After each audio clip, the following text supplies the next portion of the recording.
संत रामपाल जी महाराज एक ऐसे महान संत जिन्होंने अपनी सतभक्ति, तत्व ज्ञान, करुणा और सेवा के बल पर समाज में नई मिसाल कायम की है। संत रामपाल जी महाराज की अगुवाई में उनके सभी सतलोक आश्रमों से समाज कल्याण के अद्भुत कार्यों ने समाज को सुनहरे भविष्य की एक नई उम्मीद दिखाई है। संत रामपाल जी महाराज से नाम दीक्षा लेने के बाद लाखों लोगों की लाइलाज बीमारियां जैसे कैंसर, एड्स आदि ठीक हुई। संत जी के ज्ञान से प्रेरित होकर उनके अनुयायियों ने लाखों यूनिट रक्तदान किया।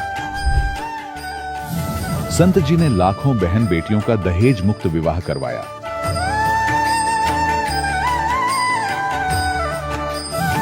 संत जी ने लाखों लोगों का नशा छुड़वाया, करोड़ों उजड़े परिवार बसे।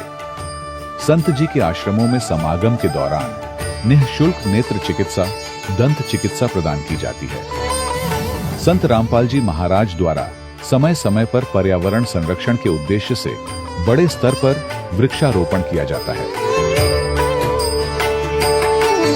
संत जी ने जरूरतमंदों को तत्काल राहत पहुंचाने के लिए एम्बुलेंस सेवा शुरू की। संत जी अपने अनुयायियों को देहदान के लिए प्रेरित करते हैं, जिससे मानवता की सेवा और चिकित्सा क्षेत्र में सुधार हो सके। संत रामपाल जी महाराज के सभी आश्रमों में हर रोज निःशुल्क भंडारा आयोजित किया जाता है, जहां हर वर्ग, हर जाति और हर धर्म के लोग एक साथ बैठकर भोजन करते हैं।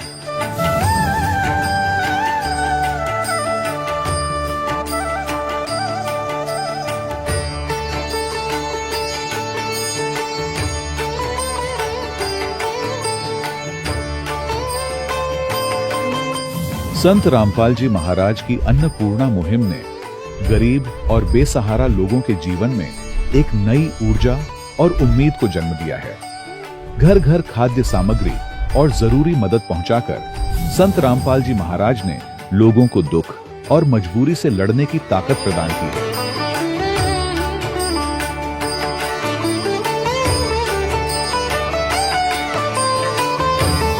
संत रामपाल जी महाराज द्वारा गरीब लोगों के लिए घर बनवाने का अद्भुत कार्य एक ऐसी मिसाल कायम कर रहा है जो सदियों सदियों संत जी की उदारता और दया भावना के तौर पर जाना जाएगा।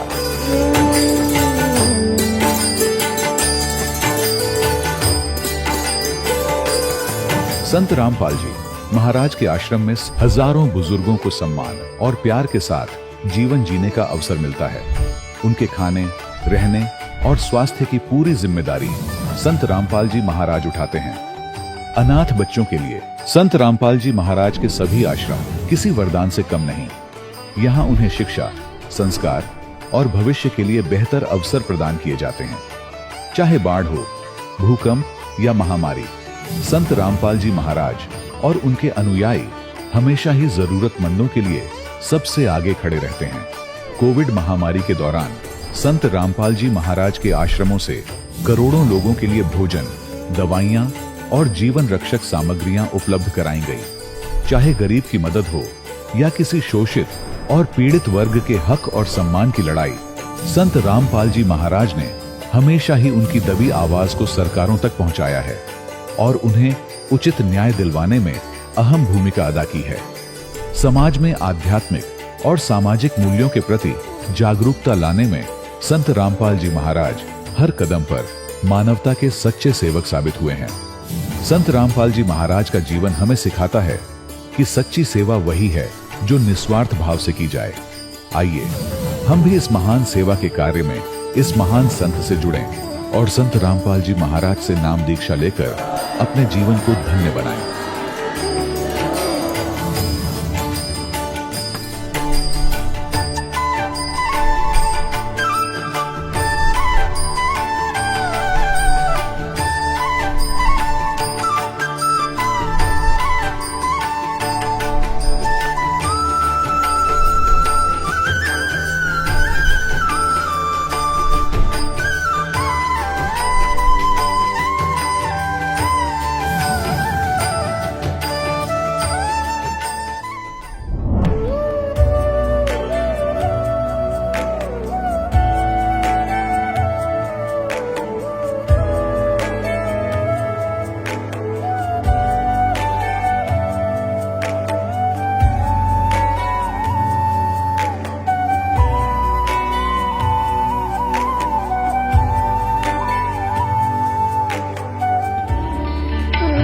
परमात्मा को पाने तथा उसका वास्तविक लाभ प्राप्त करने के लिए पवित्र बाइबल में प्रमाण है कि प्रभु ने मनुष्य को अपना ही स्वरूप बनाया। 6 दिन में सृष्टि रचकर 7वें दिन विश्राम किया। कुरान शरीफ में प्रमाण है कि हजरत मोहम्मद को खुदा स्वयं कह रहे हैं कि मैंने तुम्हें उस परमात्मा की महिमा बताने के लिए भेजा है।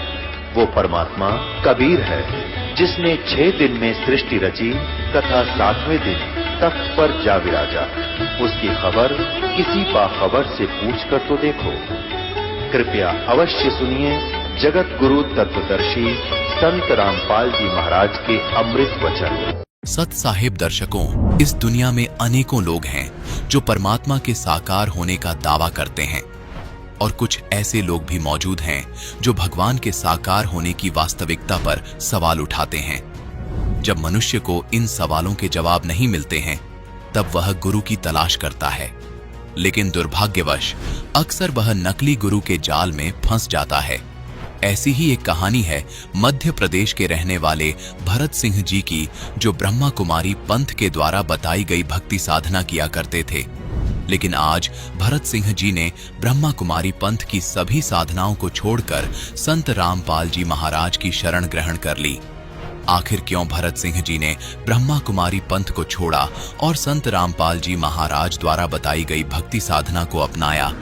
जानते हैं भरत सिंह जी की कहानी उन्हीं की जुबानी। नमस्कार सर। नमस्कार सर। सर क्या नाम है आपका? मेरा नाम भारत सिंह है, ग्राम मोखा पिपलिया, तहसील बागली, जिला देवास, एमपी का रहने वाला हूँ। सर संत रामपाल जी महाराज से नाम दीक्षा आपने कब ली? 20 नवंबर 2013 में रामपाल जी महाराज से मैंने नाम दीक्षा ली, सतलोक आश्रम। सर संत रामपाल जी महाराज से नाम दीक्षा लेने से पहले क्या आप कोई भक्ति साधना भी करते थे? हम भक्ति करते थे। ब्राह्मण को बुला करके गांव में 7 दिन का भागवत कराना और 9 दिन की नवरात्रि करवाना और पूरे गांव भर के देवताओं की पूजा करवाना, उनको सिंदूर लगाना, नारियल चढ़ाना, सबसे चंदा लेकर के भंडारा करवाना, हनुमान जी की पूजा करना, ब्रह्मा विष्णु महेश की पूजा करवाना, ये सब मैं करता था सर। जिसके बाद मैंने ब्रह्मा कुमारी ईश्वरी विश्वविद्यालय माउंट आबू की संस्था है, वहाँ माउंट आबू में बेन जी आए। बेन जी ने क्यों नहीं कि परमात्मा यह ज्ञान लो दादा, इस ज्ञान से मतलब परमात्मा प्राप्त होगा। उन्होंने कहा कि परमात्मा निराकार है और निराकार है, शिव बाबा निराकार है। तब ब्रह्मा कुमारी ईश्वरीय विश्वविद्यालय माउंट आबू, वहाँ हम गए, वहाँ देखा हमने कहा ठीक है। वहाँ गए तो हमसे बेन उन्होंने पैसे लिए कि भैया सेवा के लिए पैसा देना पड़ेंगे। हमने 2000 रुपये दिए सेवा के। हमको फिर बताते हैं कि ये परमात्मा है, एक गुलजार दादी है, उनके तन में भगवान परमात्मा आते हैं और ये सबको मुरली सुनाते हैं और ज्ञान अमृत का ज्ञान देती है। तो हम 15 साल तक उस ज्ञान में चले। वहाँ तो हमने देखा कि वहाँ तो भूत आत्मा आती है, उनके शरीर में कोई मतलब भगवान तो कोई आता नहीं। भगवान यदि आता तो जिस बहन जी के शरीर में मतलब दादी के शरीर में जो परमात्मा आता है, उनको कैंसर की बीमारी हो गई और कैंसर की बीमारी, उनका ऑपरेशन हुआ कैंसर का। यदि वो परमात्मा यदि होता उनके शरीर में तो उनके कैंसर की बीमारी यूँ खत्म हो जाती। हमने देखा कि दादी उन्हीं को, वो तो उन्हीं के कर्म का भोग तो भोगना पड़ता है। इन्हीं को जब अपनों को कर्म का भोग भोगना है तो भोगेंगे, करो और चोरी करो, लूटो खाओ, लोग उनको भोगना है। तो ब्रह्मा कुमारी ईश्वरी विश्वविद्यालय में ये बताते हैं ड्रामा है। ये ड्रामा बना हूबहू बना हुआ है। 5000 साल पहले भी तुम आए थे यहाँ और 5000 वर्ष बाद भी तुम यहाँ पर आके मिले हो, ये सब हमको बताते। तो सर जब आप इतनी भक्ति साधना करते थे और ब्रह्मा कुमारी पंथ में भी थे, तो फिर संत रामपाल जी महाराज की शरण में कैसे आए? हमारा एक इंदौर के हैं नरेंद्र सेठ, वो एक दिन आए, उन्होंने हमको ज्ञान गंगा दी कि दादा ने कि ये ज्ञान गंगा ये देखो सही, ये रामपाल जी महाराज की ज्ञान गंगा से, इस ज्ञान गंगा को पढ़ो। मैंने देखी यार ज्ञान गंगा कुछ प्रश्न देखिए, उनकी हिम्मत अच्छी बात बताई हुई है। तो मैंने कुछ उसको पढ़ी। नुक दादा अभी मतलब जाकिर नाइक से मतलब रामपाल जी महाराज की डिबेट हो रही है। रामपाल जी महाराज के सामने कोई भी नहीं जाता है। शंकराचार्य है, जितने धार्मिक जो है ना, उनसे सबसे उनकी डिबेट हो चुकी है। कोई भी उनके साथ में उनका प्रश्न का कोई जवाब नहीं दे सकता है। आज तुम शाम को चैनल पे देखना, हमने देखा संत रामपाल जी महाराज देवी भागवत पुराण के 123 पृष्ठ पे वो बता रहे थे ब्रह्मा विष्णु महेश जो इनकी जन्म मृत्यु होती है और इनके भी माता पिता है। हमने देखा चलो ठीक। ज्ञान गंगा पढ़ी, उसमें भी बताया गया कि ब्रह्मा विष्णु महेश के माता पिता, देवी दुर्गा उनकी माता है और काल निरंजन उनके पिता है। तो हमने पूरी ज्ञान गंगा को 5 दिन में पढ़ के पूरी कर दी। उनको बहुत आनंद आया कि ऐसा ज्ञान तो अभी तक हमको मिला ही नहीं था, ये कहाँ छुपा था ये परमात्मा का ज्ञान। सतलोक आश्रम में मेरे लड़के को रामपाल जी महाराज का देखने के लिए मन के देख के आओ भैया, यदि मैं चला जाऊंगा तो मेरी बात नहीं मानेगा, पर तू चला जा और तू जा करके वहाँ देख के आ कि भाई कैसा क्या प्रोग्राम है। फिर भी आया, उन्होंने देखा बाबूजी बहुत अच्छा कार्यक्रम है, जैसे ओम शांति में आप बताइए जाता नहीं, इससे भी बढ़िया कार्यक्रम है युग और सब खाने पीने की सब व्यवस्था है। अपना तत्वदर्शी संत रामपाल जी महाराज सबके ज्ञान दे वहाँ की जगह और सबके वहाँ आशीर्वाद दे परमात्मा। तो हमने फिर 12 आदमी को तैयार किया, मैंने 12 आदमी को ले करके मैं उनके साथ में सतलोक आश्रम गया। फिर हम जगत गुरु तत्वदर्शी संत रामपाल जी महाराज से हमने नाम दान लिया। तो क्या संत रामपाल जी महाराज से नाम दीक्षा लेने के बाद आपको कोई लाभ भी प्राप्त हुए? हाँ सर, हमको बहुत लाभ हुआ। सब मेरे को बीमारी थी, मेरी प्रोस्टेट ग्रंथि बढ़ गई थी, पेशाब में जलन होती और पेशाब में पानी जैसा शक्कर जैसी चाशनी निकलती थी। कम से कम 6 साल से मतलब ये व्यवस्था लगी थी। मैंने ब्रह्मा कुमारी आश्रम पे भी जा करके मैंने भी अर्जी लगाई वहाँ की जगह, वहाँ पेटी में कागज लिख के डाला कि परमात्मा मेरी बीमारी ठीक कर दो। वो नहीं हुई। बहन जी से बोला कि बहन जी आप ब्रह्मा कुमारी बहन हो और मतलब ये तुम परमात्मा को तुम योग लगाते हो, योग शक्ति से देखो कि मेरे को परमात्मा से कुछ मेरे को राहत मिले। ब्रह्मा कुमारी बहन ने बोला कि भैया कर्म तो भोगना पड़ता है। उन्होंने वो आई गई कर दी, कुछ नहीं हुआ। जिसके बाद जगत गुरु तत्वदर्शी संत रामपाल जी महाराज का मैंने नाम दिया और नाम देने के बाद ही मेरी 8 दिन बाद ही मेरी ये बीमारी खत्म हो गई। उसके बाद खेत में जा रहा था, खेत में जाने के बाद किसी जानवर ने मेरे को ये पाँव में ये काट लिया, फूंक मार दी। फूंक मारने से मेरे को पाँव में बिल्कुल ये कर दिया, पक गया पाँव। पकने के बाद में मैंने किसी के कहने से झड़वा लिया, झड़वाने के बाद और ज़्यादा हो गया। फिर मैंने क्या, मेरे को ये बहुत बीमारी हो गई, अभी तक ठीक नहीं हो रही, इसका क्या? तुमने क्या किया? कि मैंने यार झड़वा लिया। नहीं, बहुत तुम्हारा मंत्र खंडित हो गया। गुरु जी ने जो आपको नाम दिया था नहीं, वो कनेक्शन आपका टूट गया। अब मतलब फिर से मतलब कनेक्शन तुमको अर्जी देना पड़ेगी, आपको कनेक्शन फिर से मतलब देना पड़ेगा। जब तुम्हारा कनेक्शन आपका लगेगा, फिर से संत रामपाल जी महाराज से फिर से हमने नामदान ली, दीक्षा ली वहाँ से।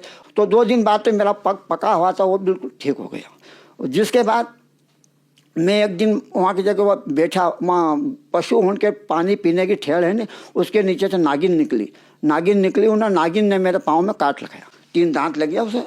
संत रामपाल जी महाराज अपने इतना बड़ा गुरु है और जो इन्हें जहर के भी खत्म कर सके। वो आज ये परीक्षा की घड़ी है, परमात्मा की शरण में अपन पढ़िया है। तो हमने फिर वो दीपक लगाया और परमात्मा के सामने हम जो सतनाम मिला था उस सतनाम का हम लोग किया। संत रामपाल जी की कृपा से हमको कुछ भी मालूम नहीं पड़ा और हम ठीक हो गए। जिसके बाद घर वाले ने कहा तू यदि उनको ना मंत्र वाले से नहीं करवाए तो अस्पताल तो चला जाओ। तो मैंने कहा चलो इनको कुछ शांति मिल जाएगी। तो हम अस्पताल गए। अस्पताल में डॉक्टर ने बताया कि ऐसा यह जानवर ने ऐसा काटा है कि अभी तक तो तुम्हारी चमड़ी सड़ जाना थी, ये कैसे मतलब होता, बहुत बड़े जानवर ने काटा है आपको। तो उनके साहब वो तो संत रामपाल जी की कृपा है, हमारे गुरुदेव की कृपा है, उन्होंने हमको बचाया है। आज आपके सामने हम खड़े हैं, नहीं तो क्या जहरीला जानवर के काटने से नहीं बच सकते, हमने बताया डॉक्टर को। और हम आम के पेड़ पे चढ़े, डाल को पकड़ो, ऊपर से डाल फट गई। फटने के बाद हम नीचे गिरने पड़े। हमारा गुरुजी आए, पीछे देखा तो गुरुजी खड़े और उन्होंने मेरे को पकड़ लिया, दोनों हाथ से थाम लिया। 40 फीट नीचे यदि गिरता सब मर जाता। जगत गुरु तत्वदर्शी संत रामपाल जी की कृपा से मेरे को जीवन दान मिला उस दिन। जिसके बाद मैं मोटरसाइकिल से गिर गया तो मेरे पाँव में फ्रैक्चर हो गया। डॉक्टर के पास गया, डॉक्टर से पूछा, मैंने कहा डॉक्टर साहब ऐसा क्या है? तो उन्होंने कहा आपको ऑपरेशन करना पड़ेगा। उनके साथ घुटना का ऑपरेशन सक्सेस नहीं होता है। मैंने संत रामपाल जी महाराज हमारे गुरुदेव से हमने अर्जी लगाई कि हे गुरुदेव आप इस डॉक्टर से भी बड़े हो तो मेरा ऑपरेशन टाल दो। संत रामपाल जी महाराज ने मेरे ऑपरेशन को टाल दिया, आज मैं करना हूँ। जिसके बाद मैं गिर गया, कमर में या डिस्क में चोट लग गई। डॉक्टर कहने गया, एक्सरे करा, एक्सरे हमको नहीं आई। फिर उन्होंने MRI की। MRI में भी मेरे को कोई बताई कि आपको मतलब ये जो क्रैक हो गई आपकी हड्डी, आपका ऑपरेशन होगा। आप सोमवार के रोज आना, डॉक्टर आएगा बम्बई से। तो सोमवार के रोज गए, डॉक्टर ने कहा कि बम्बई आपका ऑपरेशन होगा। दूसरे दिन संत रामपाल जी महाराज से मैंने अर्जी लगाई, दीपक लगाया और गुरुदेव से की है, गुरुदेव आपने नाम दान दिया ना, आप सबको दुख दूर करने के लिए संसार को मतलब आए हुए हैं, तो आप मेरा भी इलाज कर दो। आपसे बड़ा डॉक्टर दुनिया में कोई भी नहीं है। वो गया सुबह, डॉक्टर ने एक इंजेक्शन लगाया केवल 25 रुपये का, जिसमें मेरी कमर ठीक हो गई, जबकि डॉक्टर ने ऑपरेशन का बोला। एक परमात्मा ने ये मेरे को करिश्मा बता दिया। एक करिश्मा, मेरी पत्नी को दांत में दर्द होता था तो दांत निकला, तो उनको 3 महीने तक उसको पीप निकला दांत में से, दर्द होने लग गया। दिन में 3-4 बार गोली देना, जब वो दर्द बंद हो। अस्पताल में ले गया, 3 डॉक्टर को ले गया, तीनों डॉक्टर ने किया भैया इनको तो ऑपरेशन करना पड़ेगा। फिर वहाँ एक इंदौर ले गया डॉक्टर अग्रवाल के पास। डॉक्टर अग्रवाल ने इंडोस्कोपी डाली पेट में, और इंडोस्कोपी डाली, इन्होंने बताया कि इनको तो चमड़ी काट करके इनको बम्बई भेजना पड़ेगा, इनकी जांच होगी।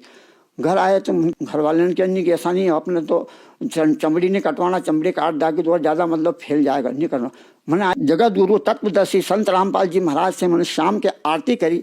आरती करने के बाद मैंने गुरु जी से प्रार्थना की, हे गुरु जी आप इस बीमारी को आप नहीं कर सकते हो ठीक। जब मैं सतलोक आश्रम बरवाला गया तो मैंने मेरी भक्तमती से बोला कि मैं भी जा रहा हूँ, आप मेरे साथ में चलो क्या? मैंने कहा हाँ मैं चलूँगा। वो भी मेरे साथ में गई और परमात्मा से नामदान लिया। नामदान लेने के बाद मेरी पत्नी को जो दर्द होता था वो दर्द ही वहाँ से खत्म हो गया। आज तक वो टनटनाहट, कोई दर्द नहीं है दांत में। मेरा लड़के को माइग्रेन की बीमारी थी 6 साल से, 3-3 दिन 8-8 दिन तक दर्द होता रहता। सब उसकी वो MRI के लिए CT स्कैन भी करवाई दी, कोई भी डॉक्टर से कोई आराम नहीं हुआ। जब उसको मैंने भेजा सतलोक आश्रम बरवाला जगत गुरु तत्वदर्शी संत रामपाल जी महाराज के पास, और वहाँ से आने के बाद आज तक उसका कोई दर्द नहीं है, माइग्रेन की बीमारी खत्म हो गई। मैं फिर तीसरी बार गया, मैं 27 सवारी मतलब मेरे साथ में ले गया, 27 सवारी का रिजर्वेशन करवाया रेल ट्रेन से। सर, संत रामपाल जी महाराज से नाम दीक्षा लेने के बाद आपको बहुत सारे लाभ प्राप्त हुए, तो जो श्रद्धालु आज आपको देख रहे हैं आप उन्हें क्या कहना चाहेंगे? ये कहना चाहते हैं कि यदा यदा ही धर्मस्य ग्लानिर्भवति भारत अभ्युत्थाना धर्मस्यम तदात्मानं सृजाम्यहम् साधुनामा विनाश्यन्ति दुष्कृताम धर्म संस्थापनास्थायस्ति संभवामि युगे युगे। जब जब धर्म की हानि और अधर्म का प्राबल्य हो जाता है तब तब मैं शरीर धारण करता हूँ, पापियों का विनाश और धर्म की रक्षा करने वाला की मैं रक्षा करता हूँ। तो वो परमात्मा तत्वदर्शी संत रामपाल जी महाराज आ गए, उनसे नामदान लो और अपने जीवन को सफल बनाओ। सर, संत रामपाल जी महाराज से नाम दीक्षा कैसे ले सकते हैं?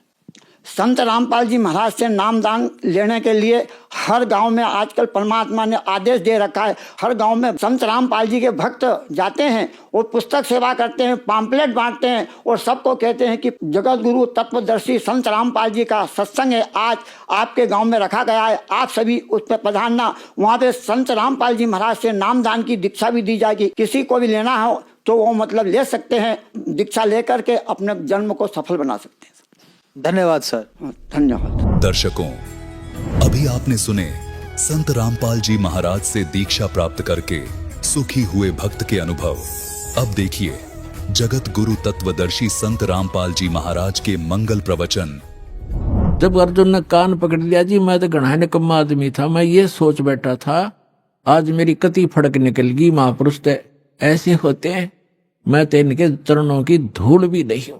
अपना आत्माओं, हमने श्री कृष्ण जी को परमात्मा इसलिए मान लिया था कि उन्होंने मोर ध्वज के पुत्र ताम्र ध्वज को आरे से चरवा कर जीवित कर दिया, बस। और यहाँ परमात्मा ने फिर बताया कबीर जी ने कि वो अभिमन्यु को जीवित क्यों नहीं कर सके, वो तुम्हारे समर्थ भगवान। उसका कारण भी बताया कि ये समर्थ नहीं है। और ऐसी ऐसी तो बहुत से संत भी सिद्धियां रखते हैं जो मुर्दे को जीवित कर सकते हैं, लेकिन उनकी आयु नहीं बढ़ा सकते, किसी सूरत में नहीं बढ़ा सकते। आयु की वृद्धि केवल परमात्मा पूर्ण ब्रह्म कर सकते हैं। मासा घटे ना तल बधे विदना लिखे जो लेख, और सच्चा सतगुरु मेट कर ऊपर मार दे मेघ। अब अर्जुन की फड़क निकालने के लिए उन्होंने ये लीला की, उधर से अपने भक्तों की परीक्षा भी करनी थी। इसी प्रकार इसकी समांतर एक उदाहरण है सम्मन सेव और नेकी का। कमाल के मन में यह अभिमान घर कर गया था कि मेरे जैसा सेवा करने वाला और मेरे जैसा वफादार सेवक इस संगत में नहीं है। और बहुत बार परमात्मा के सामने भी उसने ये मुंह खोल दिया था। तब परमेश्वर कबीर जी ने कहा कि भाई मैं भ्रमण के लिए निकलता हूं, मेरे साथ चलेगा कोई? तो कमाल ने कहा जी मैं तो आपके साथ चलूंगा, मेरे बगैर सेवा आपकी करेगा कौन? परमात्मा बोले चल। बाजिद नाम के एक राजा थे, वो घर त्याग कर चले गए थे, फिर उनको जंगल में भगवान मिले थे, उनको फिर अपने साथ रखा था।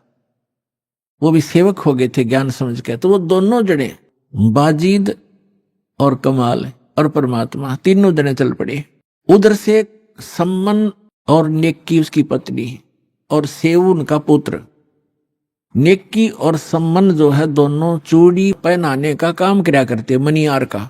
और ये स्वभाव बन जाता है भक्त अपने का, खासकर कबीर परमात्मा के बच्चे का नाम लेने के बाद वो ये सोचता है तेरा कल्याण तो निश्चित, और इस सामने वाले ने भी समझा दो किसी तरह।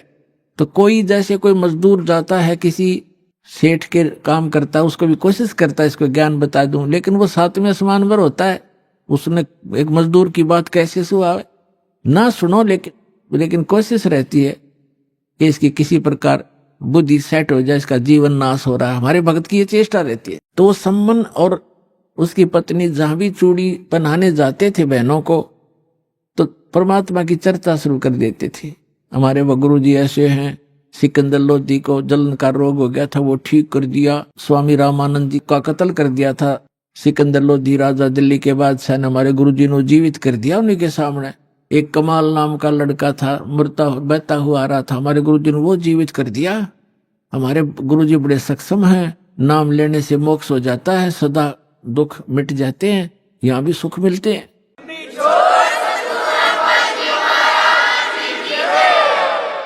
अपने आत्मा वो गरीब व्यक्ति चूड़ी बेच के गुजारा करें और मुश्किल से उनका निर्वाह चल रहा था। और वो समझाओ उन सेठों की, धनी व्यक्तियों की पत्नियों को, लड़कियों को, तो उनका कैसे बात गले उतरे, बल्कि उल्टा वो चिढ़न लाएगी। कहते हैं तुलसी पिछले पाप से हरि चर्चा ना भावे, और जैसे जबर के बेगते भूख पैदा हो जावे। किसी का मलेरिया बुखार हो गया हो, उसको किसमस भी कड़वी लगे, सेब भी कड़वे लगे, रोटी भी कड़वी लगती है। वो रोटी सेब कड़वे नहीं है, उस बुखार ने उसके शरीर की, रोगी के शरीर की व्यवस्था बिगाड़ दी, जिसको मीठी वस्तु भी कड़वी लग रही है। इसी प्रकार पापग्रस्त प्राणी को परमात्मा की चर्चा सुहाया नहीं करती, भाया नहीं करती, अच्छी नहीं लगती, वो दुख मानता है।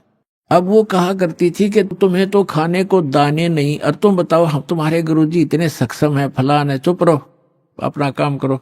अब इस बात पर वो भी कई बार अपने आप में दुखी हो जाते थे कि सचमुच ये कह तो ये रहे हैं कि हमारे पास तो चवन्नी नहीं, समय का पर आहार नहीं मिलता कई बार तो, लेकिन हमारे गुरुजी में कमी कती नहीं। ये दिल वो डांट ही लेते थे, ज्ञान ऐसा हो चुका था। तो पुण्यात्माओं, ये कथाएं हैं, ये आपके लिए गाइडलाइन है। आप जी विचलित ना होना, कुछ भी हो आने दो समय। परमात्मा कहते हैं कल्पे कारण कौन है, कर सेवा नी काम, और मन इच्छा फल देऊंगा जो पड़े मेरे ते काम है। अब लोगों के नहीं सुनना, आपका फर्ज है किसी को समझाने का, चेष्टा करते रहो, बताते रहो। एक भक्त कह रहा था कि मेरे ऐसे ऐसे घटना घट गई और ऐसी पशु मर गया एक, और मैं औरों को समझाता हूं तो मुझे कहते हैं बता तेरा क्या लाभ हुआ, हमें तो शिक्षा दे रहा है। तो पुण्यात्मा, अध्यात्म ज्ञान धीरे धीरे समझ में आओगे आपके। संसार तो एक आम दंत कथाओं पर आधारित है, और जिन पूजाओं को वो करते हैं उनके बालक तक मर जाते, तब वो कभी चिंतित नहीं होते कि हम ये भक्ति क्यों कर रहे हैं, छोड़ क्यों नहीं देते। इसका कारण ये है, जैसे रोगी दुर्घटनाग्रस्त हो गया और डॉक्टर के पास गया, डॉक्टर क्या करेगा, उसका ब्लड निकल रहा है तो सबसे पहले वो ब्लड रोकेगा। अगर ब्लड सारा निकल गया तो मृत्यु को प्राप्त हो जाएगा। अगर टांग टूट रही है, पीड़ा हो रही है, उसको नहीं छेड़ेगा, पहले सबसे पहले वो ब्लड रोकेगा उसका, ताकि ये रुक जाए और ये इसका जीवन रक्षा हो। वो कह रहा है रोगी खाई मर गया, टांग बहुत पीड़ा कर रही है, वो करती रहे, उसकी परवाह नहीं करेगा, पहले उसका जीवन रक्षा करेगा। वो ऑपरेशन करेगा जहां से ब्लड निकल रहा है। अब रोगी रो रहा है कि मेरी टांग टूटी फड़ी है, मुझे बहुत दुख हो रहा है, तो कोई बात नहीं, क्या उस डॉक्टर से वो छिपा थोड़ा ही है, उसका नंबर आएगा तब उसको ठीक करेगा। तो इसी प्रकार आपने नाम ले लिया और आपका कोई भयंकर दुख आना था, जिससे आपकी जीवन जाना था, तो आपके उस नाम की भक्ति से और आपके किए हुए दान पुण्य से पहले परमात्मा आपकी जीवन रक्षा करेगा, एक्सटेंड करेगा। थोड़ा बहुत घर में हानि हो भी गई, उसको फिर पूरा कर देगा, उस समझ क्या देर लगे। तो इस प्रकार आप जी ने परमात्मा के इस अध्यात्म ज्ञान को समझकर इस सफर पर तब चल सकोगे। समाज तो अपने सतर का ज्ञान रखता ही है, उसको उतना ही ज्ञान है, आप चिंतित मत होना, लगे रहना। तो इसी आधार से वो सुनते भी रहते थे, फिर परमात्मा के ज्ञान से दृढ़ रहते थे। फिर भी कहीं ना कहीं जो एक बार नहीं 2 बार सुनाने से चिढ़ जाता था, उसको छोड़कर अन्य को वो सुनाते थे, अपना काम जारी रखा।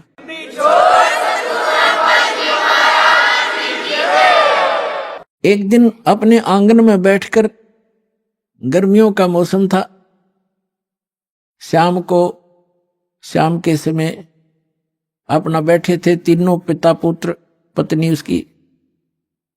और वो लड़का जब बच्चों में जाता था वो भी यही चर्चा करता था कि हमारे गुरुजी के सिकंदर लोधी दिल्ली के बाद सब शेष हो गए, वीर सिंह बघेल काशी नरेश हमारे गुरुजी का शेष है, बिजली खां पठान मगर नरेश हमारे गुरुजी का शेष है। ऐसे ऐसे सुख देते हैं, ऐसे ऐसे सुख देते हैं। बच्चे भी बताया करते हैं अन्य बच्चों में बैठकर हमारे बच्चे। तो वो बच्चे उसको चढ़ाते थे सेव को कि तुम्हारे गुरुजी तो लालची हैं, वो तो राजाओं के घर जाते हैं, और तुम्हारे घर ना आए कभी भी, क्योंकि तुम गरीब हो, तुम्हारे घर क्यों आएंगे। तो वो बच्चा इस बात से दुखी हो जाता था। अपनी माँ से एक दिन कह रहा था, दोनों पिता पुत्र वहीं बैठे थे, उनकी माँ भी बैठी थी बच्चे की। तो लड़का कहने लगा, पिताजी गुरुजी कभी अपने घर भी आएंगे। तब नेकी ने कहा, बेटा अपने घर तो वो रहते ही हैं, हम भगवान से जुड़ गए हैं तो हमारे साथ है परमात्मा, हमें दिखाई नहीं देते। ये तो ठीक है माताजी, लेकिन एक बार गुरुजी अपने घर आ जाए ना, बस फिर तो जो मेरे को ऐसे ऐसे गली के बच्चे कहते हैं उनका मुंह बंद हो जाए, फिर मैं बता दूं हमारे गुरुजी लालची नहीं है। तो कहने लगी, बेटा भगतों ने संसार की नहीं सुननी चाहिए, अपने गुरुजी के ज्ञान को आधार बनाकर जीना चाहिए। कहने तो उन बच्चे बालक है, उनको पता नहीं है हमारे गुरुजी लालची थोड़े हैं, उनकी दृष्टि में तो सभी एक जैसे हैं। फिर भी बालक है, आंखों में आंसू भर के कहता है, एक बार गुरुजी आ जाए ना, बस फिर तो मैं उनको कह दूंगा, देखा ना हमारे गुरुजी ऐसे नहीं है।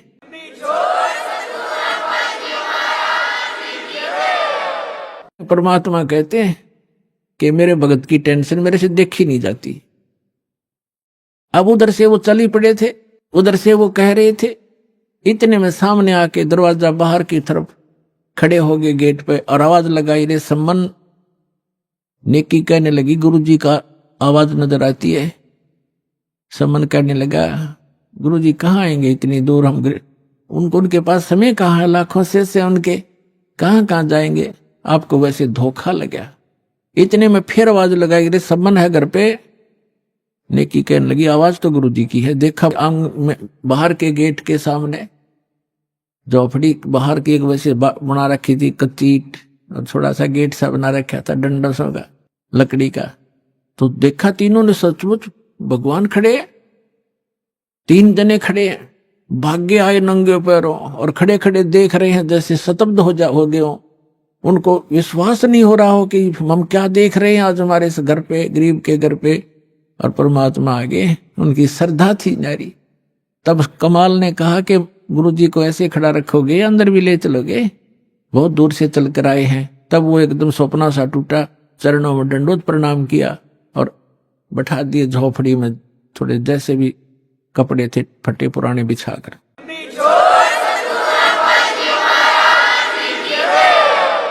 अब सम्मन गुरुजी के उन भक्तों के पास बैठ गया, चर्चा चलते रहे।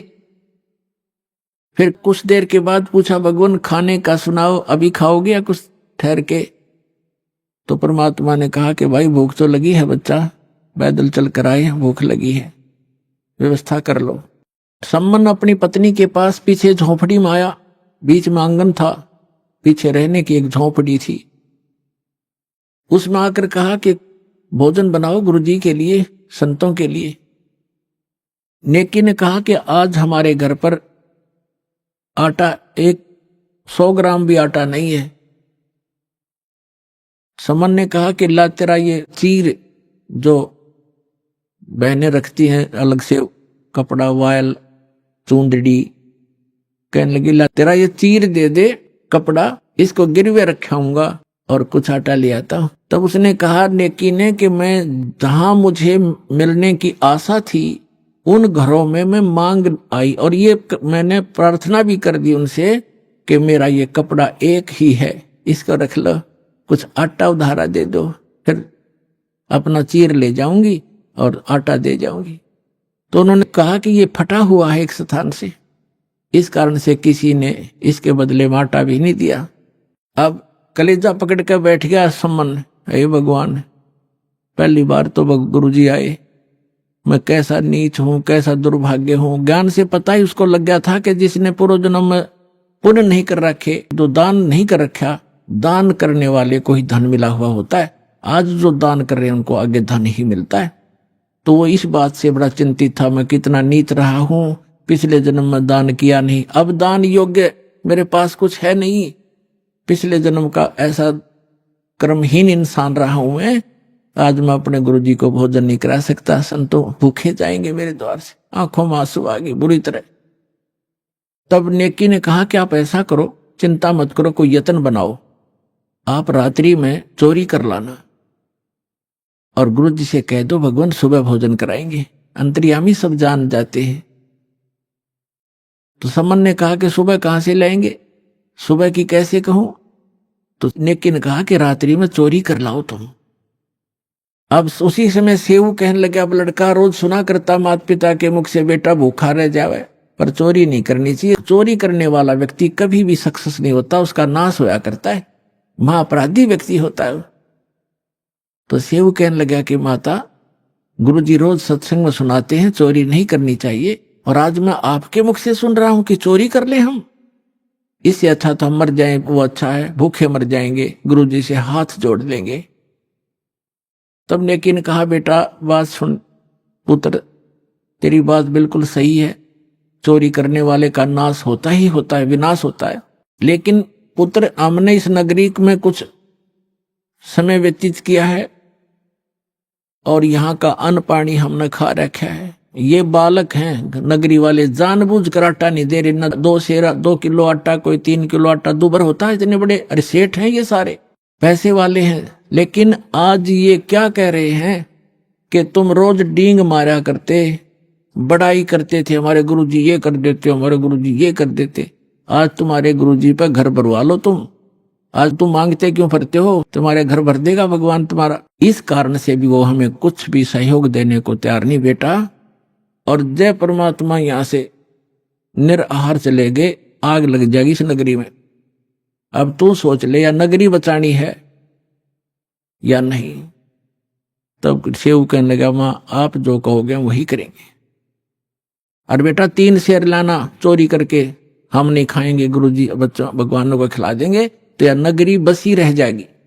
इनमें अभिमान छा गया, पैसे का, धन का, इनके अंदर अभिमान है जो इनको नाश कर देगा इनका। तो रात्रि में शाम को कह दिया भगवान सुबह वक्त से भोजन कराएंगे। समझ गए, क्या बेटा जल पिला दे, एक गिलास पी कर गिलास जल, बैठ गए भोजन पर, लेटने वाले लेट गए। 12:30 बजे से रात्रि के दोनों पिता पुत्र चोरी करने चले गए।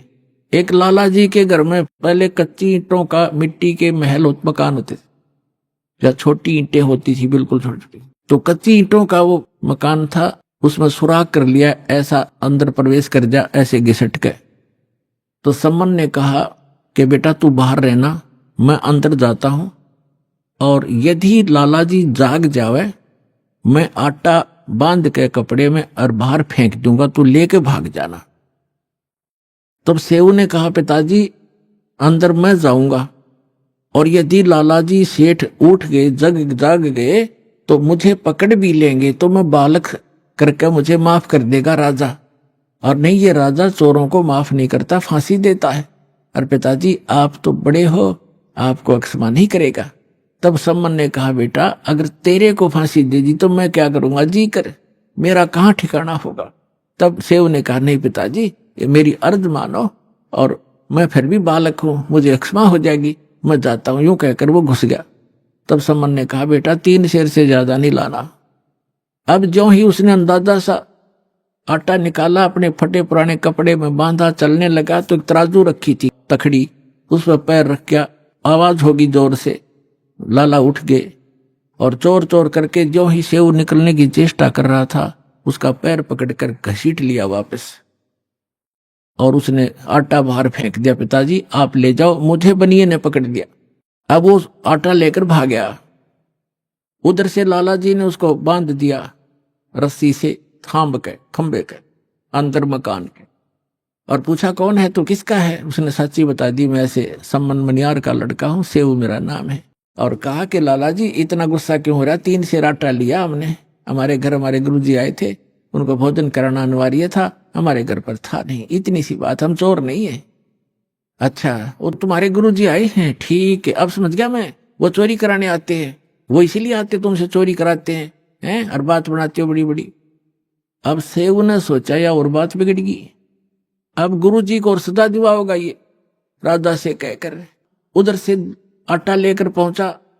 सम्मन उसकी नेकी ने पूछा कि बेटा कहाँ है, कि वो तो बनिए ने पकड़ लिया।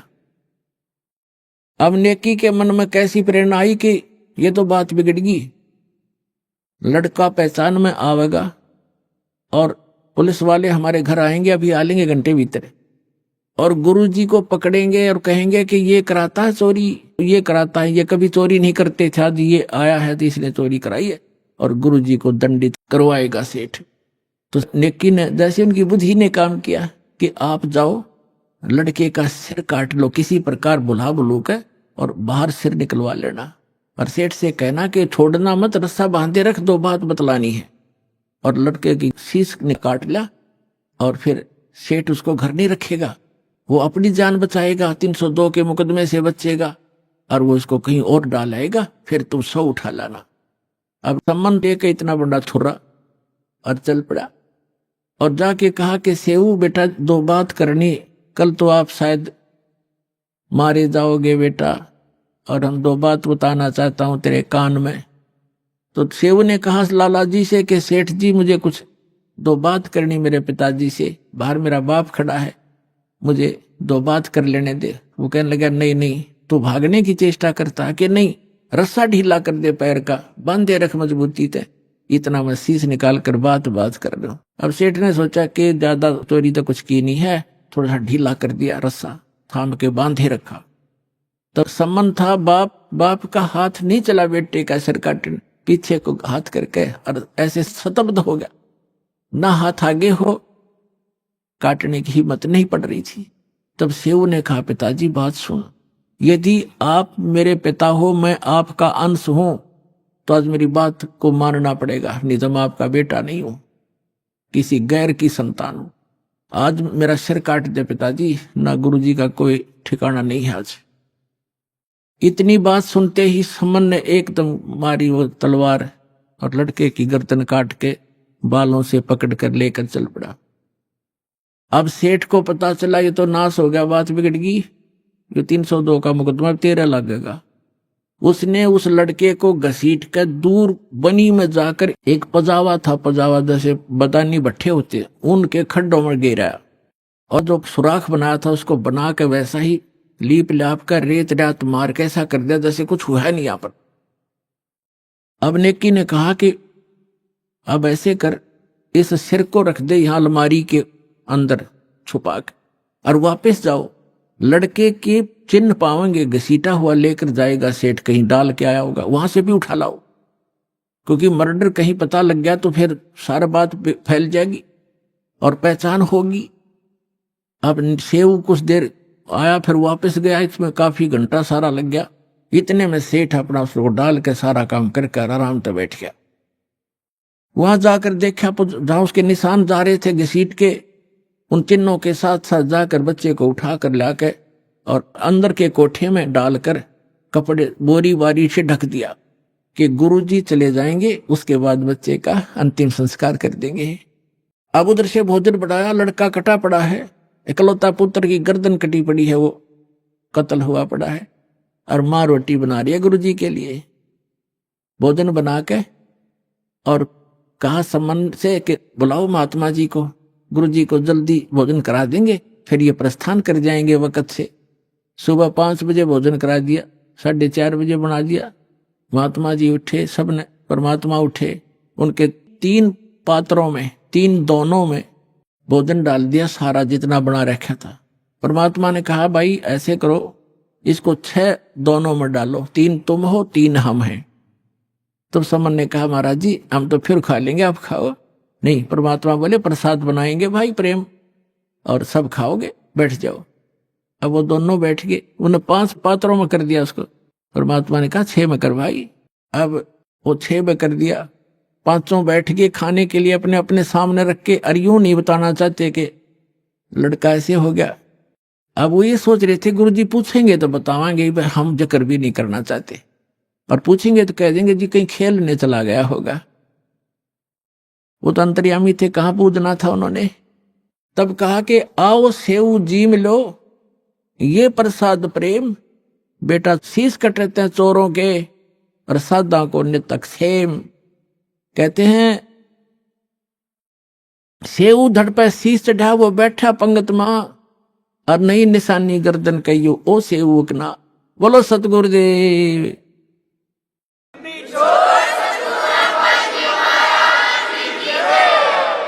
अब परमात्मा ने नु कहा था आओ सेऊ जीम लो ये प्रसाद प्रेम, और सिर कटते हैं चोरों के, बेटा संता के तो अक्षेम। संतों की तो शीश की रक्षा होती है, आ जाओ आप भोजन पाओ। कहते हैं सेऊ धड़ पर शीश चढ़ा, अपने आप शीश उठकर उस धड़ पर लगकर और सेऊ भाग्या आया और पंगत में बैठ गया खाना खाने के लिए। और माता पिता ने निशान देखा कि निशान भी नहीं गर्दन का कहीं कटे हुआ।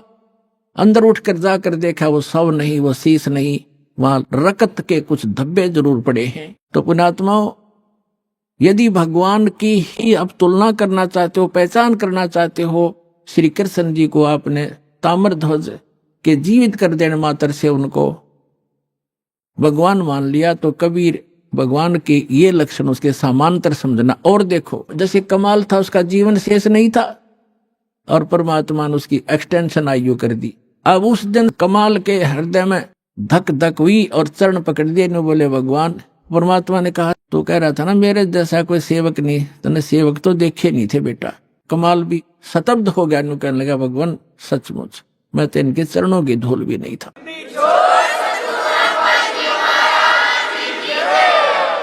तो बेटा एक से एक भक्त होते हैं, अभिमान नहीं करना चाहिए। उसकी फड़क निकाली। अब फिर क्या किया, परमात्मा ने कहा बेटा तेरा अब देखना ठाठ हो जाएंगे समन। कहते सत ना छोड़े सूरमा, सत छोड़े पतदा, और सत के बांधे लक्ष्मी फिर मिलेगी यार। आपने अपनी तो क्रिया को छोड़ना नहीं चाहिए। जैसे वो मजाक करते थे, इसे तुम्हारे भगवान ने ये कर दे, लड़का जीवित किया और फिर सम्मन को इतना धन दे दिया परमात्मा ने, 1 नंबर का सेठ का है उसी जीवन में। तो परमात्मा कहते हैं कल्पे कारण कौन है, मन में ज्यादा कल्पना मत कर, फलाना यूं कह रहा था तुम्हारे कुछ नहीं हो रहा। आन दे समय कल्पे कारण कौन है, कर सेवा नहीं काम, और मन इच्छा फल देऊंगा जो पड़े मेरे ते काम। फिर परमात्मा कहते हैं धीरे धीरे रे मना धीरे सब कुछ हो, और माली सींचे 100 गुणा समय आए फल हो। अब आपने आम का बीज बोया है, जैसे पौधा बोते हैं, सैकड़ों घड़े उसमें पानी की सिंचाई होती है, और उसको परिपक्व होने दो। परिपक्व होने के बाद फिर देखना कितना लदपद होगा फलों से। आप भी खा लोगे, पड़ोसी भी खा लेंगे, रिश्तेदार भी ले जाएंगे, तो भी खत्म नहीं होगा। तो ये भक्ति, यथार्थ भक्ति रूपी पौधा आज आपने लगाया है, इसको कुछ समय दो और फिर देखना कितने सुख देगा ये कबीर भगवान आपको। बोलो सतगुरुदेव।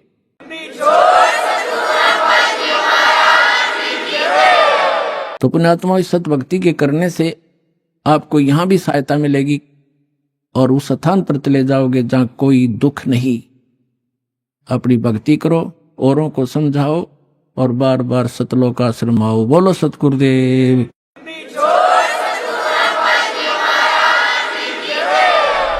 अभी आपने सुने संत रामपाल जी महाराज के मंगल प्रवचन। आइए अब सुनते हैं संत रामपाल जी महाराज से नाम दीक्षा लेकर सत भक्ति करके अद्भुत लाभ प्राप्त करने वाले अनुयायी के विचार।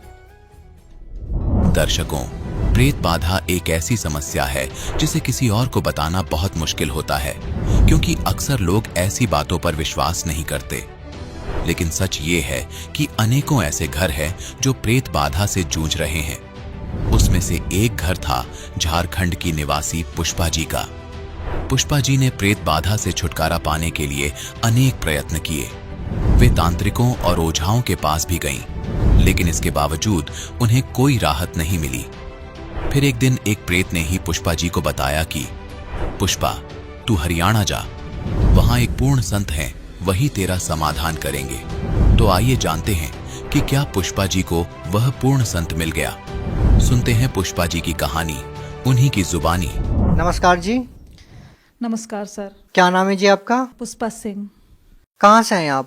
झारखंड से। हम आपसे ये जानना चाहेंगे कि संत रामपाल जी महाराज जी से आपने कब नाम दीक्षा ली? 2011 4 मार्च।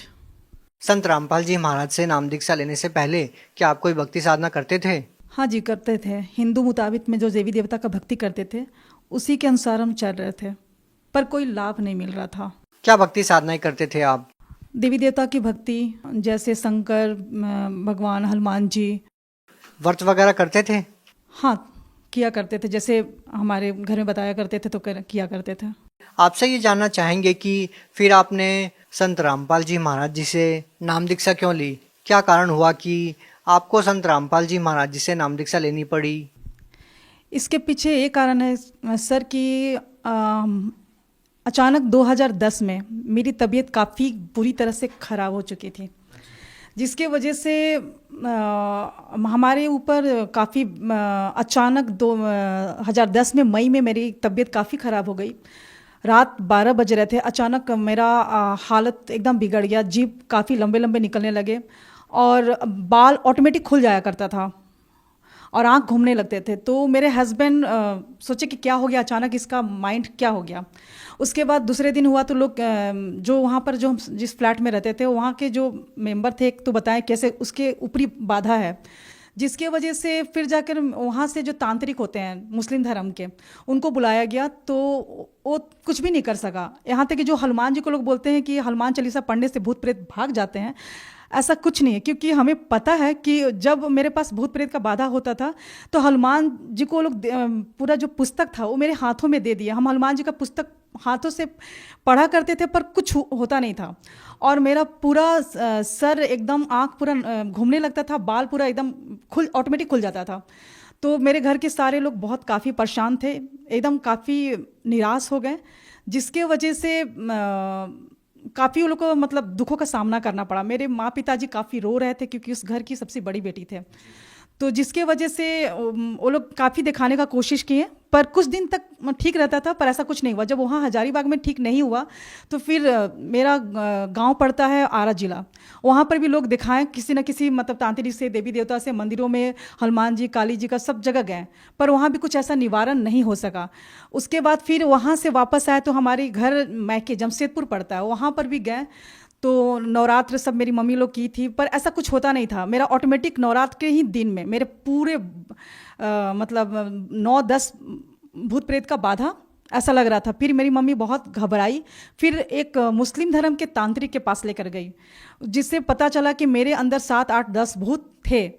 तो जिसके वजह से वहाँ पर मतलब कुछ दिन तक तो ठीक रहे, 1-2 महीना तक। उसके बाद फिर मेरा वही स्टार्ट होने लगा। फिर दोबारा 2011 में मेरा फरवरी मार्च में मेरे अचानक तबीयत काफ़ी ख़राब हो गया, क्योंकि 26 जनवरी 2011 में नेशनल गेम लगा हुआ था रांची में, जिसकी वजह से हम वहाँ पर कोच का काम करते थे। मेरी अचानक तबीयत काफ़ी ख़राब हो गई, जिसकी वजह से मेरी मम्मी तुरंत जमशेदपुर लेकर गई। वहाँ पर मेरी हालत ख़राब होने की वजह से तांत्रिक के पास गए। वहाँ पर जितने भूत प्रेत था वो निकालने का कोशिश करता था। उसमें से एक कुल देवता थे हमारे, जो घर के मम्मी पापा के घर के मायके घर कुल देवता थे, अनजान बाबा जिनका नाम था। तो वो उस तांत्रिक से नहीं निकल रहा था। उसने पूरे डंके के चोट पे बोल दिया कि अपने बेटी को तू बचा नहीं सकता, चाहे तू कहीं भी किसी भी कोना में पृथ्वी के किसी भी चल जाओ, नहीं बचा सकता है। अगर तुम्हारी बेटी बच सकती है तो सिर्फ एक ही जगह बच सकती है, हरियाणा में बापों का बाप बैठा है, यानी वो परमात्मा बैठा है, वहाँ पर ही तुम्हारी बेटी बच सकती, नहीं तो कहीं भी किसी भी धरती के कोने पर, क्या पूरे ब्रह्मांड में नहीं बचा सकता, सिर्फ हरियाणा में ही जाएगा तो तुम बचा सकते हो। किसने बोला ये मेरे जो अंदर भूत था, कुल देवता अनजान बाबा का नाम से, वो फेमस था, तो उसने कहा। क्या उससे पहले आप लोगों ने संत रामपाल जी महाराज जी का नाम सुना था? नहीं, नाम नहीं सुना था। इसके वजह से हम काफ़ी परेशानियों से घिरे हुए थे। ये कब की बात है? ये 2011 की बात है। इससे पहले आपने कभी संत रामपाल जी महाराज जी का नाम नहीं सुना था? नहीं, 2010 में मेरे हस्बैंड को बुक मिली हुई थी, जो उन्होंने हमें बताया नहीं था कि ज्ञान गंगा पुस्तक उनको मिल चुका है, क्योंकि ट्रेन में वो लेकर आए और फिर वो वैसे ही घर में रख दी। आपको बाद में पता चला? हाँ, 2011 में जनवरी के समय में उस बुक को अचानक, हम जैसे हस्बैंड वाइफ दोनों जॉब करते हैं, तो मेरा लेजर पीरियड था, तो मेरा खाली पीरियड था, तो हम सोचे कि इस बुक में क्या है, ज्ञान गंगा नाम में कुछ डिफरेंट बुक है, तो उस बुक को हम लेकर गए। दरअसल हम आपसे ये जानना चाहते हैं कि संत रामपाल जी महाराज जी का नाम, जो आपके अंदर जो प्रेत आत्मा थी, जिनको आप बता रहे हैं कोई बाबा थे, उन्होंने कहा कि संत रामपाल जी महाराज हरियाणा में कोई संत है, ऐसा महात्मा है जो आपकी इस भूत प्रेत की बाधा को ठीक कर सकता है। तो हम आपसे ये जानना चाहते हैं कि आपके पति को जो पुस्तक मिली थी, क्या उस टाइम पे आपको पता चल चुका था संत रामपाल जी महाराज जी ही आपकी इस समस्या को दूर कर सकते हैं? ये पुस्तक 2010 में अगस्त में मिला ट्रेन में, जो मैं पढ़ नहीं सकी थी, उसको ठीक जनवरी में मैंने 2011 में पढ़ा। उस पुस्तक को पढ़ने के बाद बहुत सारा चमत्कार पड़े हुए थे। मैंने कभी नहीं सुना था संत रामपाल जी महाराज जी के बारे में, तो सिर्फ मैंने इतना सोचा कि परमात्मा भगवान का जो उसमें लाभ कैसे होता है, किस तरह होता है, भगवान कैसे सुख देता है, उस ज्ञान गंगा पुस्तक के पढ़ने के बाद ही पता चला। पहले तो ऐसा था कि भक्ति करते थे पर लाभ कुछ होता नहीं था। नहीं, ऐसा भी तो हो सकता है कि आपने पुस्तक पढ़ी और माइंड में आपको ये बातें घूमने लगी कि उसके बाद ही आपके अंदर जो प्रेत है उसने कहा हो कि संत रामपाल जी महाराज जी के पास चले जाओ, या उससे पहले आपने कभी नाम ही नहीं सुना था? नाम तो सुना नहीं था, बाकी उसके बाद वो खुद प्रेत बाधा उसने खुद कह दिया कि आपकी बेटी बच ही नहीं सकती है। उसके बाद आपने संत रामपाल जी महाराज जी के बारे में जानना शुरू किया था। तो फिर जाके फिर हमारे घर के फैमिली काफ़ी दुखी थे, जिसकी वजह से उन्होंने फिर संत रामपाल जी महाराज जी का कैसे जाना होता है, उसका पीछे जो ज्ञान गंगा पुस्तक के पीछे जो नक्शा लिखा हुआ था, उसके मुताबिक हम लोग टिकट कटवाएं। अच्छा, जो बातें जहाँ से शुरू होती है वही अब मुकाम पे है कि जैसे ही जो आपके अंदर जो भूत प्रेत की बाधा थी, उन्होंने कहा कि संत रामपाल जी महाराज जी ही ठीक कर सकते हैं, पूरी पृथ्वी पर केवल एक ही जगह है। क्या वो बात सही साबित हुई? जो आपके अंदर भूत प्रेत जो बोल रहा था कि केवल वहीं पर ये बाधा ठीक हो सकती है, तो क्या संत रामपाल जी महाराज जी से नाम दीक्षा लेने के बाद ही आप ठीक हुए? जब हम सब तरह से थक चुके थे, मंदिर, मस्जिद, गुरुद्वारा सब जगह जा चुके थे, जब इंसान का तबीयत खराब होता है ना, तो उसके माँ पिताजी काफ़ी दुखी होते हैं। तब उन समय वो हिंदू, मुस्लिम, सिख, ईसाई नहीं देखते हैं, वो सभी धर्म में जाना स्टार्ट कर देते ताकि उसका बच्चा ठीक हो सके। उस समय वहाँ पर मानसिकता खत्म हो जाता है, जाति पाति क्या होता है। तो उसके बाद हमारी जब संत रामपाल जी महाराज जी के शरण में गए, तो जो हमारे भूत पाता का बाधा था, जो हम जिसकी वजह से काफ़ी परेशान हुआ करते थे, वो संत रामपाल जी के महाराज जी के शरण में जाते ही और नाम दीक्षा लेते ही आशीर्वाद मात्र से, सिर्फ दर्शन फर्स्ट बार ही मैंने किया था, ये भी नहीं जानते थे कि संत रामपाल जी महाराज जी कि मतलब क्या होता है। मतलब वहाँ पर जैसे गए तो वहाँ के सभी आश्रम में रखते ही पाँव एक अलग सा माहौल लगा, एक अलग सा दुनिया, जहाँ लगा कि पूरा दुखों का संसार में से निकल के सतलोक जो आश्रम पहुँचे, लगा कि एक बहुत सुकून शांति भरा दुनिया था। जो हमें प्यार उस दुनिया में नहीं मिल सका, वो सतलोक आश्रम में मिला, अपनापन। और संत रामपाल जी महाराज जी के पास जाते हैं हमारा तुरंत जो हमारे भूत प्रेत का जो बाधा था, वो संत रामपाल जी महाराज जी के दया से एकदम बिल्कुल पूरी तरह से ठीक है।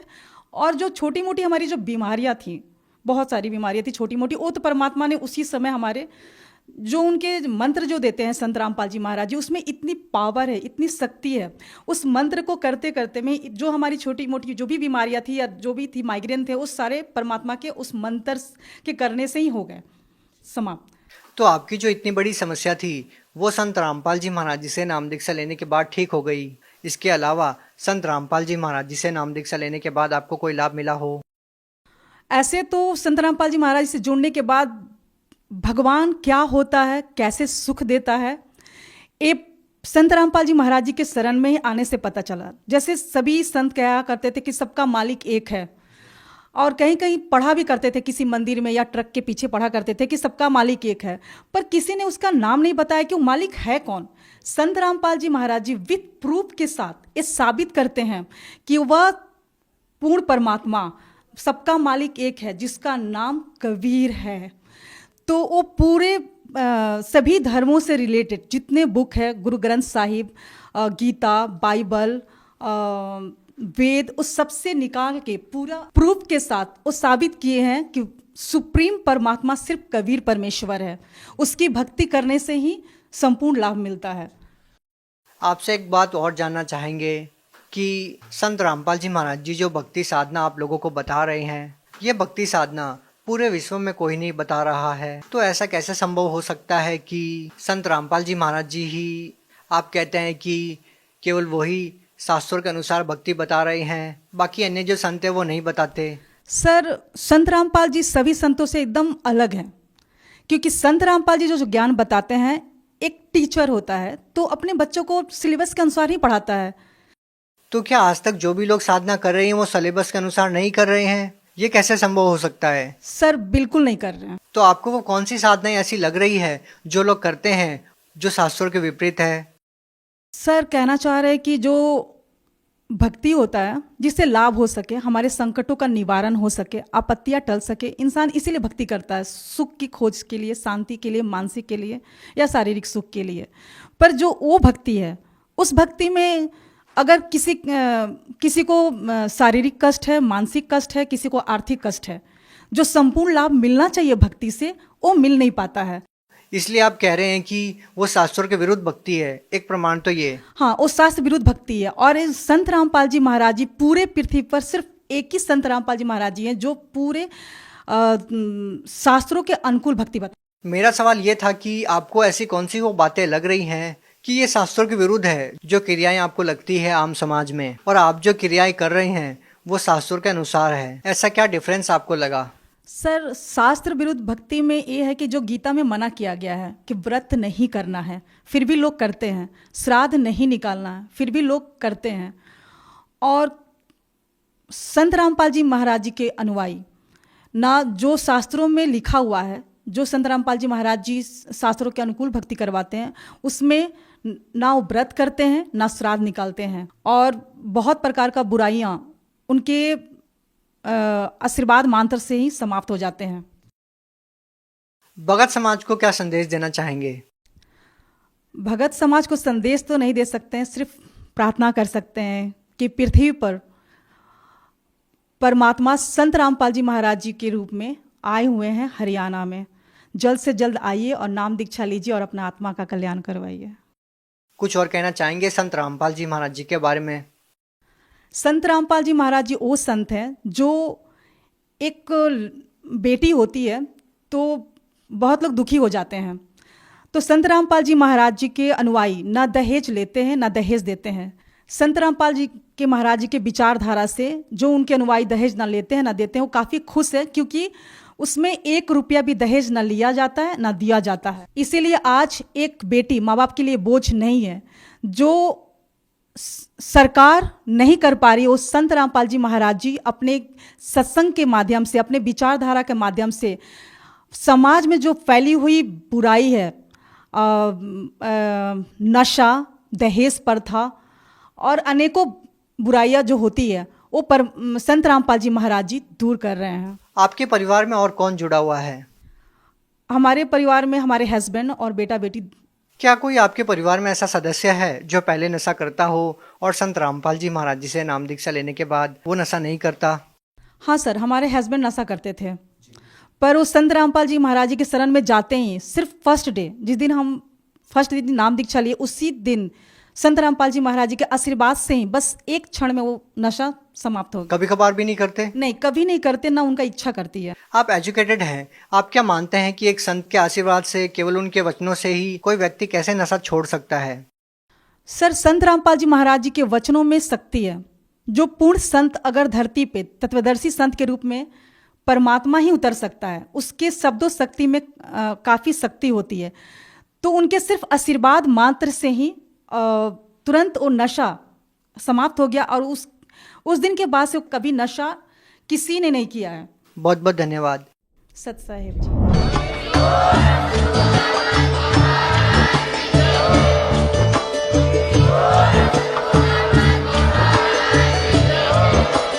आप सुन रहे थे जगत गुरु तत्वदर्शी संत रामपाल जी महाराज जी के मंगल प्रवचन। अधिक जानकारी के लिए विजिट कीजिए हमारी वेबसाइट www.jagatgururampalji.org। संत रामपाल जी महाराज जी के शुभ आशीर्वाद से पूरे विश्व भर में 500 से भी ज्यादा नाम दीक्षा केंद्र हैं, जिन पर संत रामपाल जी महाराज जी द्वारा ऑनलाइन निशुल्क नाम दीक्षा दी जा रही है। अपने नजदीकी नाम दीक्षा केंद्र का पता करने के लिए संपर्क करें 8222880541।